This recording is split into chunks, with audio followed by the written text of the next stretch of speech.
บายดียามเช้าตอนนี้เขาอยู่เมืองคำบ่อน้ำห้อนตอนนี้ก็ประมาณ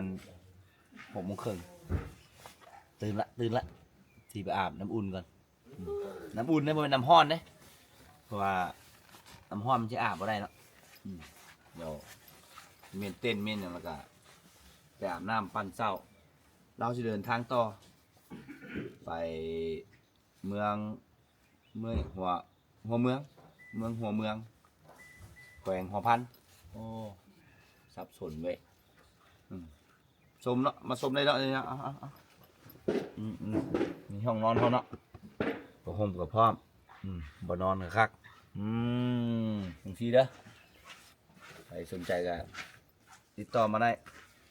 ซื้อรถแถมเต้นนอนเนาะซื้อรถแถมเต้นนอนจัดให้บ่ยากอุ้ยถ้าอยากได้เดี๋ยวซื้อรถแถมเต้นนอนซื้อรถแล้วพามาเที่ยวก็ได้เด้อเขาอยากให้พามาเนาะเอาเดี๋ยวพาไปเบิ่งบ่อน้ำฮ้อน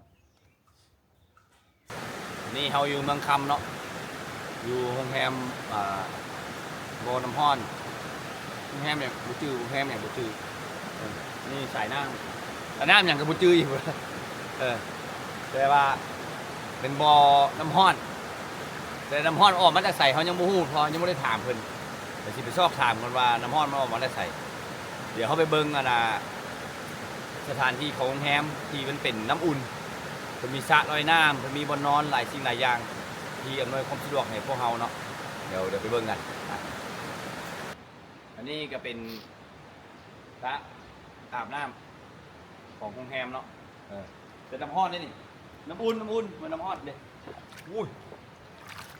ดูขักเลยเห็นอายบ่ชื่อน้อยชีลงอาบเนาะเดี๋ยวปิดกล้องเลยที่ลงอาบย่านผู้ชมสิบ่อยากเบิ่งแต่เพิ่นว่าน้ำฮ้อนออกมาจากหันนี่บ่น้ำฮ้อนธรรมชาติมันออกมาจากหันแล้วเพิ่นเป่งมาใส่นี้เป่งมาใส่อ่างน้อยๆนี้เราออกจากอ่างน้อยๆนี้มาสู่อ่างใหญ่นี้หรืออ่างน้อยนี้ฮ้อนบ่โอ้ทีนี้ก็อุ่นโอ้ขออนุญาตได้บัดนี้เด้อคือสิขัดเอาขออนุญาตอาบน้ำก่อน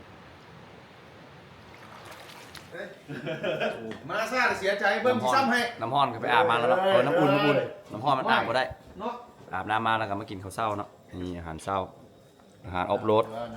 ดมีฮอตไข่มาเนี่ยสดให้เบิ่งเด้อแซ่บหลายเนาะเชิญแซ่บอาหารเช้า